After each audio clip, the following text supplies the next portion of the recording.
우리 같이 함께 나눌 하나님 말씀은 창세기 45장 1절부터 15절까지의 말씀입니다. 창세기 45장 1절부터 15절까지의 말씀입니다. 구약성경 71페이지에 있습니다.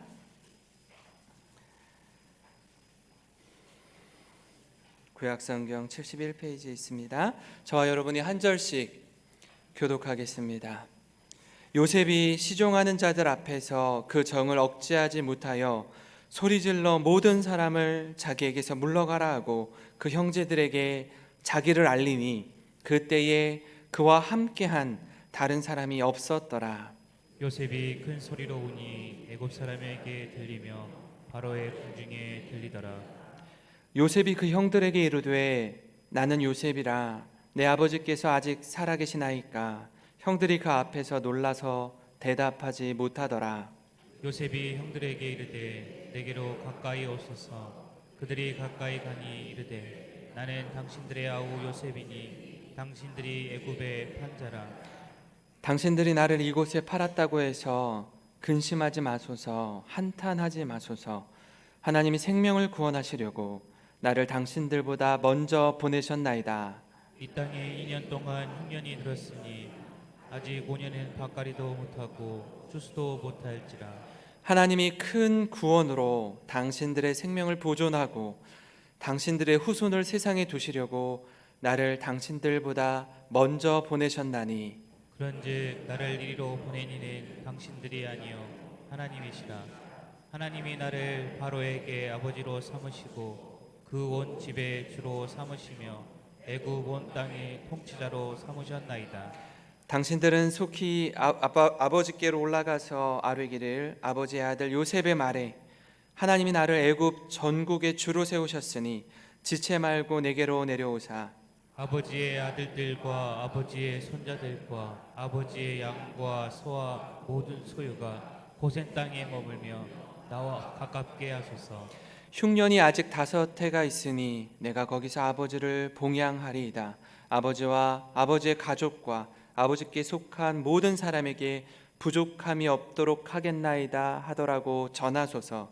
당신들의 눈과 내 아우 베냐민의 눈이 보는 바 당신들에게 이 말을 하는 것은 내 입이라. 당신들은 내가 애굽에서 누리는 영화와 당신들이 본 모든 것을 다 내 아버지께 아뢰고 속히 모시고 내려오소서 하며 자기 아우 베냐민의 목을 안고 우니 베냐민도 요셉의 목을 안고 우니라. 우리 같이 읽겠습니다. 요셉이 또 형들과 입맞추며 안고 우니 형들이 그제서야 요셉과 말하니라. 아멘.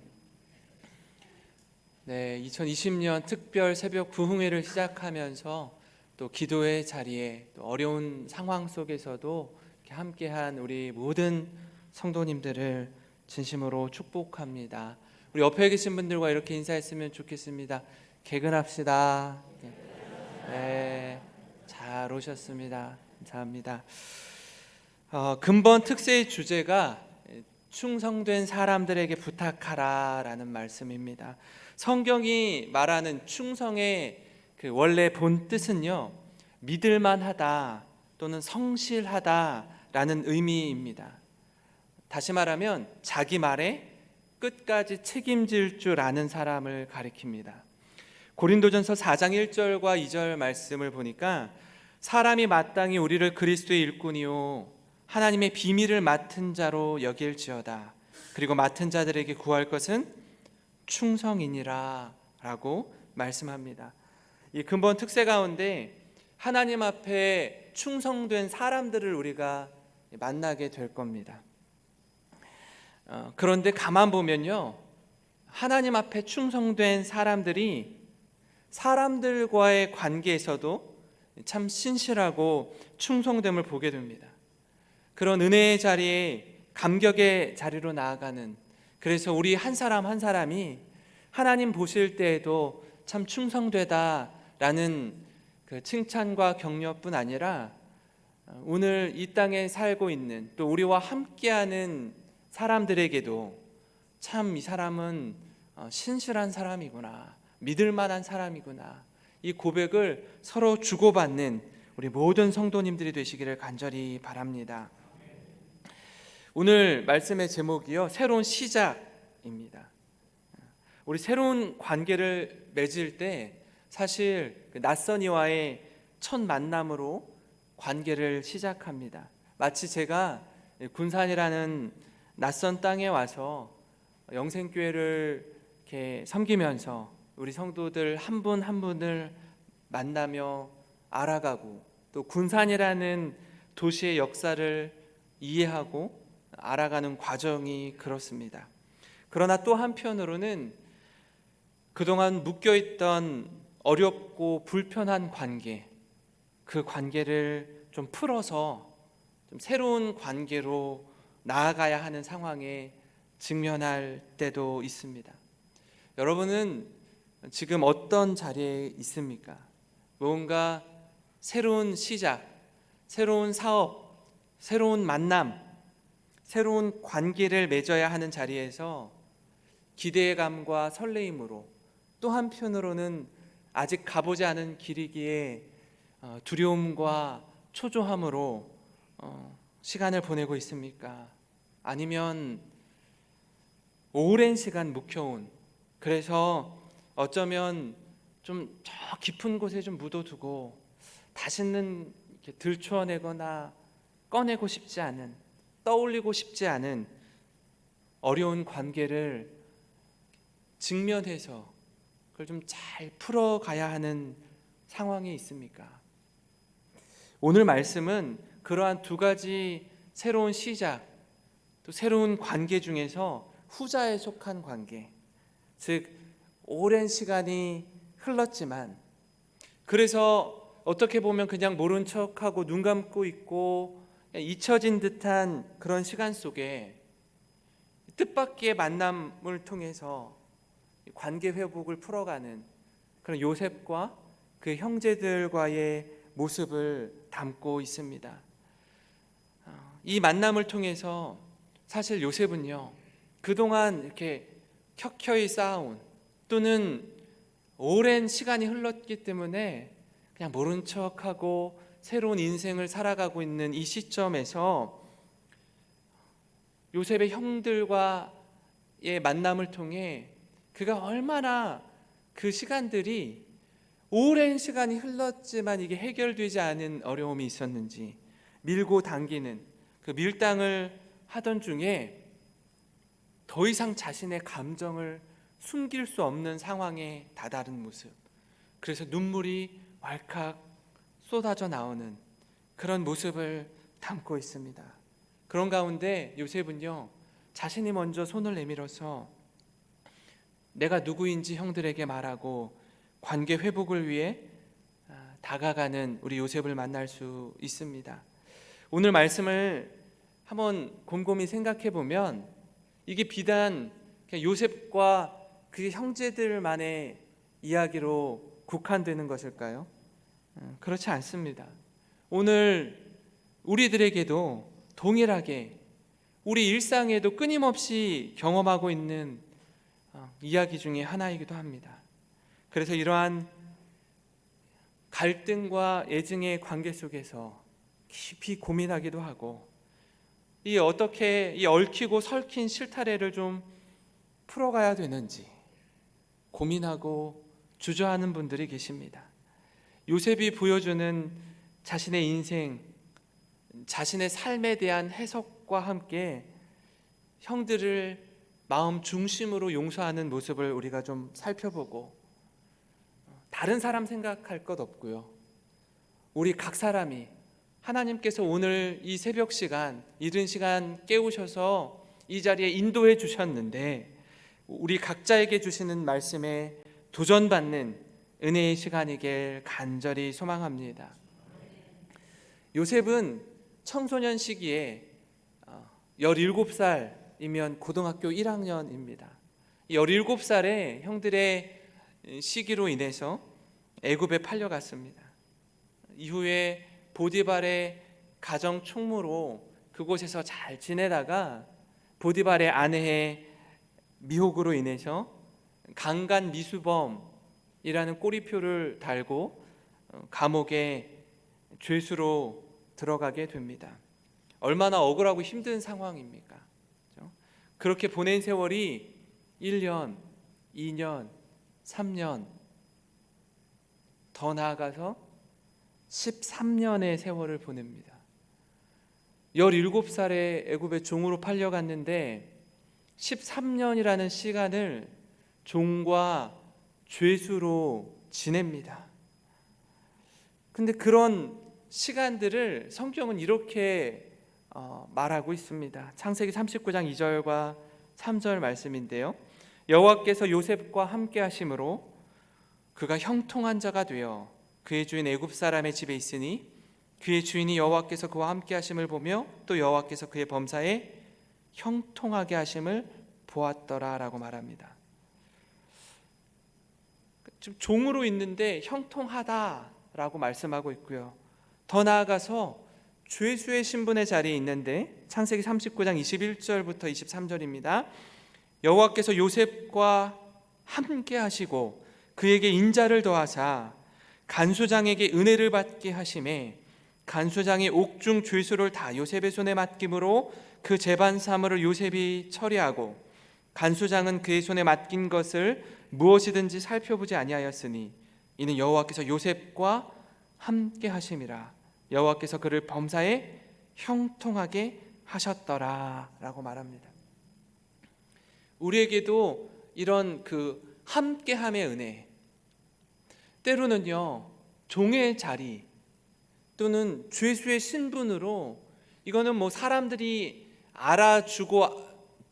알아주지 않고의 상황이 아니라 아예 거들떠도 보지 않는, 그냥 저 밑바닥에서 정말 때로는 어렵고 힘든 시간을 보내야 되는 그런 상황과 환경 가운데 있을지라도 흐트러지지 않고 원망과 분노로 켜켜이 쌓인 삶을 살지 않고 하나님께서 함께 해주셔서 그 자리에서 묵묵히 성실하게 충성스럽게 믿음의 삶을 살아갔던 요셉, 그 요셉에 대해서 여호와께서 요셉과 함께 하심으로 그를 범사에 형통하게 하셨더라라는 표현으로 그의 13년의 삶을 기록하고 있는 것 아닙니까?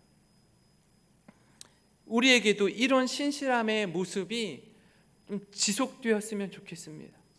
상황이 악화되고 어렵고 힘겨워진다라고 해서 어떤 분은요 10년, 20년, 30년 믿음이 좋은 줄 알았는데, 신앙생활 잘하는 사람인 줄 알았는데 뒤도 안 돌아보고 하나님을 떠나는 거예요. 뒤도 안 돌아보고 교회를 떠나는 겁니다.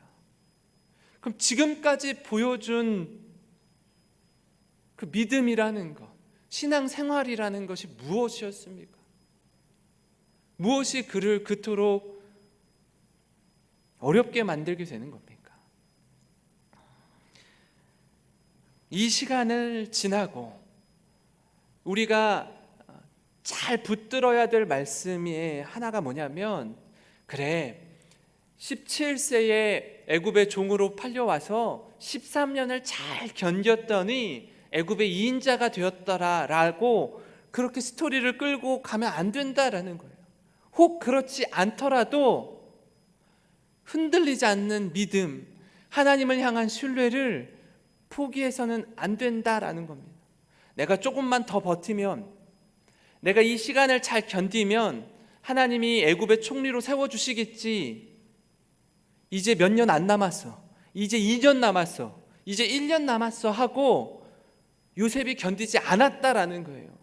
그가 총리가 될 거라고 스스로 계산하면서 견뎠겠습니까? 그러지 않았다라는 겁니다. 그런 가운데 요셉이 가나안에서 애굽의 곡식을 사러 온 형들을 마주하는 겁니다. 처음 형들이 애굽에 왔을 때 요셉은 형들을 알아봐요. 형들은 요셉을 알아보지 못합니다. 그래서 요셉이 형들을 정탐꾼으로, 애굽에 온 스파이로 몰아세우면서 밀당을 하기 시작합니다. 그래서 누구를 데리고 오라고 하죠? 아버지 곁에 있는 베냐민을 데리고 오라고 합니다.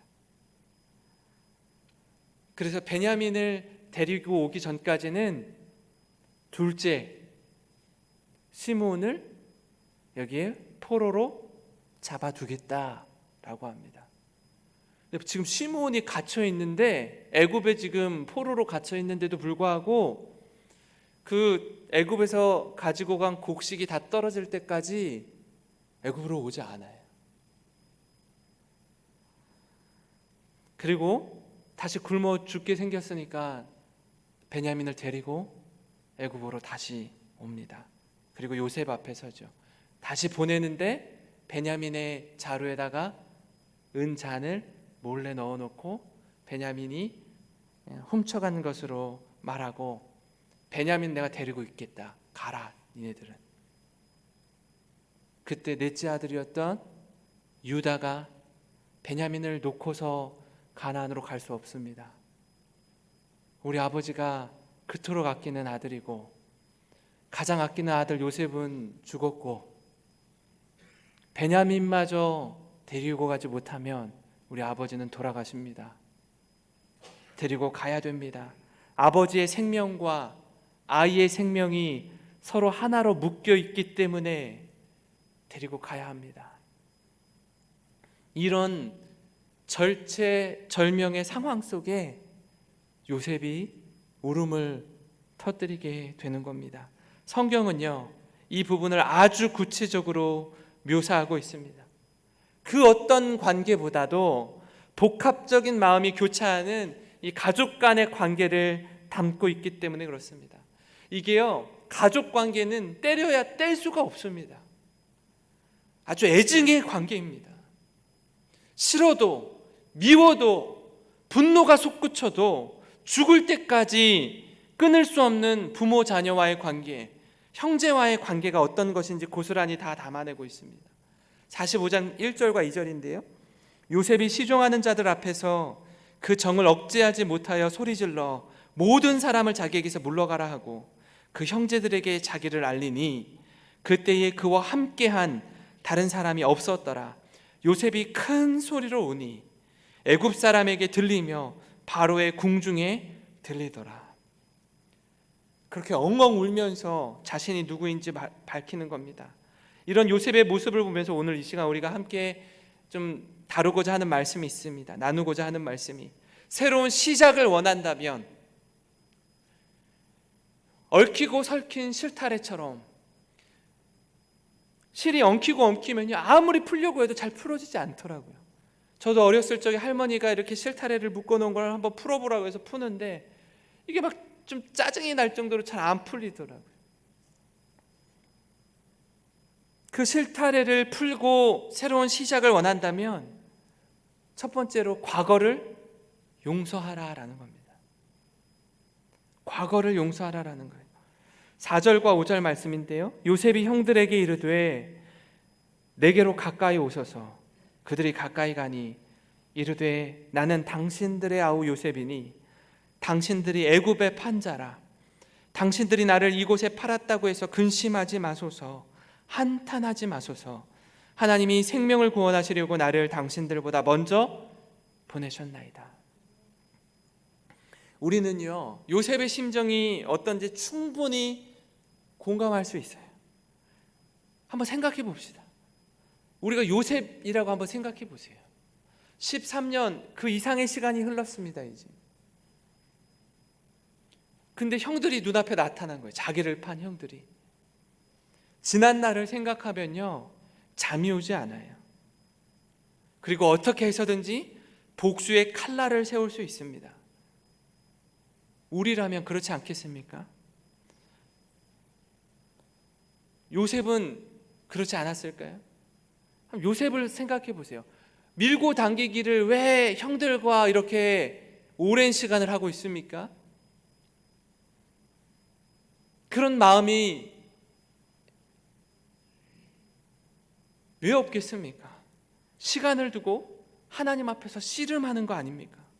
용서하고 싶은데 지난 세월의 가슴 아픈 흔적들이 자꾸 이렇게 아주 오래된 물, 고인 물, 저렇게 저 밑바닥에 있는 그 구정물 같은, 그래서 한번 이렇게 딱 들춰내면 부유물들이 확 떠오르는, 건드리지 않으면은 좀 어느 정도는 그냥 어지간하면 깨끗한 물 같은데 한번 이렇게 손으로 한번 이렇게 훅 올리면 저 밑에서 부유물들이 쫙 올라와서 구정물이 되는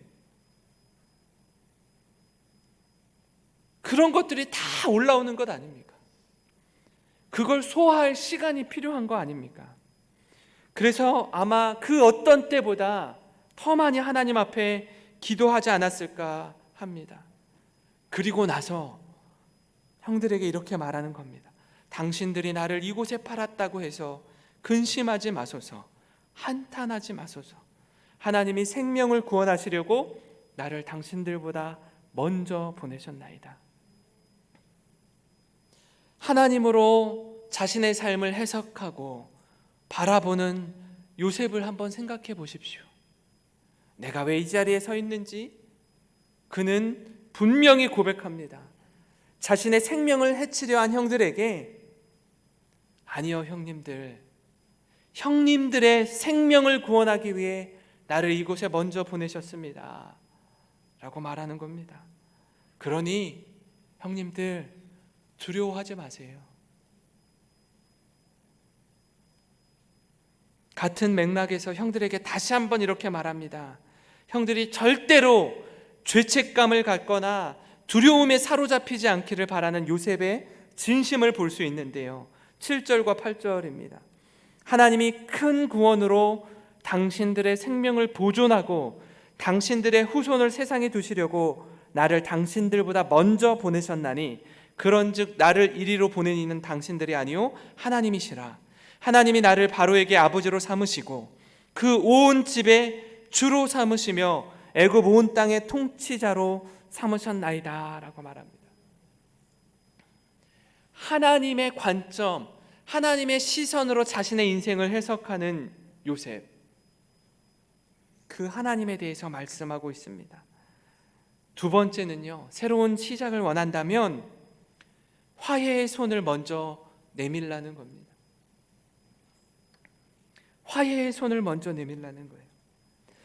45장 11절입니다. 흉년이 아직 5해가 있으니 내가 거기서 아버지를 봉양하리이다. 아버지와 아버지의 가족과 아버지께 속한 모든 사람에게 부족함이 없도록 하겠나이다 하더라고 전하소서. 야곱이 130세에 요셉이 가족들을 다 부르니까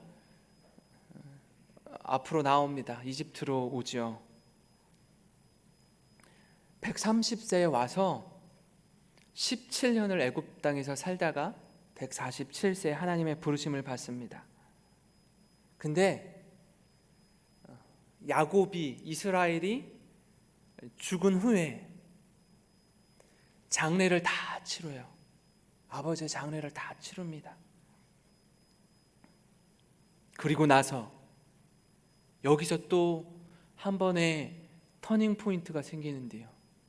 형들이 요셉 앞으로 와서 납작 엎드립니다. 이게 참 놀라운 사실이 뭐냐면 시간이 많이 지났거든요. 그리고 우리가 읽은 본문 말씀 45장 아닙니까? 형들과 화해를 했어요 이미. 그리고 17년이 지났어요. 그런데 요셉이 우리를 선대한 건 아버지를 봐서 그렇게 한 거죠. 아버지라는 보호막, 아버지라는 울타리, 아버지라는 존재가 죽은 이후에 요셉이 우리를 어떻게 복수할지 모른다 라는 두려움이 요셉의 형들에게 있는 거예요. 시간이 이렇게 지났으면요, 이거 해결함 받아야 되는 거 아닙니까? 자연스럽게 이게 녹아야 되는 거 아닙니까? 이게 안 되는 거예요. 다시 요셉의 눈치를 보기 시작합니다. 그리고 용서를 구합니다. 그게 창세기 50장에 기록되어 있는데요, 15장부터 21절 제가 읽어드리겠습니다. 요셉의 형제들이 그들의 아버지가 죽었음을 보고 말하되 요셉이 혹시 우리를 미워하여 우리가 그에게 행한 모든 악을 다 갚지나 아니할까 하고 요셉에게 말을 전하여 이르되 당신의 아버지가 돌아가시기 전에 명령하여 이르기를 너희는 이같이 요셉에게 이르라 내 형들이 내게 악을 행하였을지라도 이제 바라건대 그들의 허물과 죄를 용서하라 하셨나니 당신 아버지의 하나님의 종들인 우리 죄를 이제 용서하소서 하매 요셉이 그들이 그에게 하는 말을 들을 때에 울었더라. 그의 형들이 또 친히 와서 요셉의 앞에 엎드려 이르되 우리는 당신의 종들이니이다. 요셉이 그들에게 이르되 두려워하지 마소서 내가 하나님을 대신하리이까 당신들은 나를 해하려 하였으나 하나님은 그것을 선으로 바꾸사 오늘과 같이 많은 백성의 생명을 구원하게 하시려 하셨나니 당신들은 두려워하지 마소서 내가 당신들과 당신들의 자녀를 기르리이다 하고 그들을 간곡한 말로 위로하였더라. 이 참 사랑과의 관계에 있어서요, 죄를 짓고 산다는 게 이렇게 힘겨운 건지 그리고 얼마나 두려운 건지 다시금 느껴지는 대목이 아닙니까? 이런 말이 있잖아요. 맞은 사람은 두 발 뻗고 자도 때린 사람은 쪼그리고 잔다는 말이 있습니다. 시간이 이만큼 지났으면 이미 17년 전에 불러서 가족들과 형제들과 자식들 다 먹여 살렸으면 용서의 사인으로 받을 만한데 여전히 두려움에 떨고 있는 형들을 보면서 요셉이 울었다라고 말합니다. 다시 간곡한 말로 위로합니다. 두려워하지 말라고요. 내가 다 책임지겠다고. 오래전에 형들을 용서했는데 그 마음이 요셉은 변함이 없는데 형들은 그렇지 않은 겁니다. 여전히 두려움에 사로잡혀서 그들이 생각하는 그늘이 되었던 이 아버지가 떠나자 다시 한번 용서를 구하고 확인을 받으려고 하는 겁니다. 얼마나 그 초라합니까? 아버지가 명령하여 이르기를 내 형들이 너에게 악을 행하였을지라도 좀 용서하라고 아버지를 빌어서 말하는 겁니다.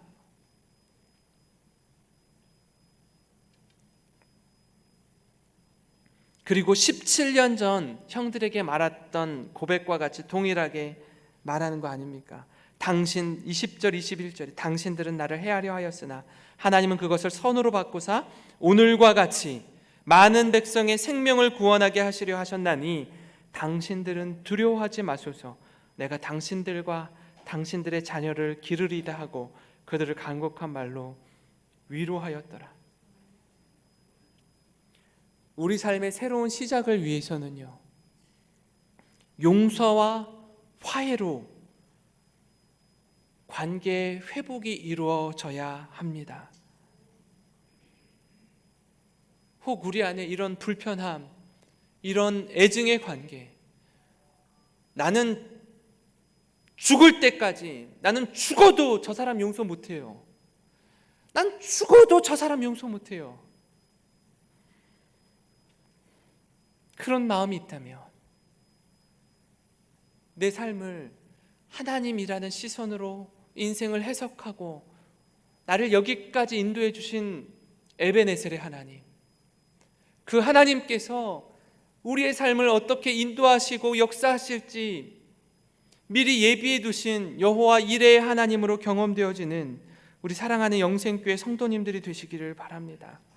그래서 하나님의 부르심 앞에 순종하고 믿음으로 반응하는, 그래서 하나님과 함께함을 형통이라는 단어로 표현하는 그 요셉의 마음가짐과 삶의 모습들이 하나님과의 관계뿐 아니라 사람과의 관계에 있어서도 용서와 화해로 그 관계가 회복되었던 요셉, 이런 사람을 일컬어 충성된 사람이라고 말하는 것입니다.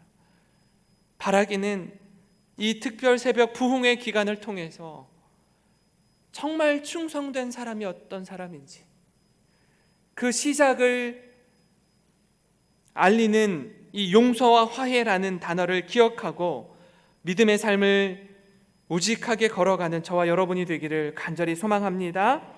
이 시간 우리 특세 기간 중에 항상 부를 찬양인데요, 우리에겐 소원이 하나 있네. 주님 다시 오실 그날까지 이 찬양을 함께 부르고 좀 뜨겁게 기도하는 시간 갖도록 하겠습니다. 우리 같이 찬양하고 기도의 자리로 나가겠습니다.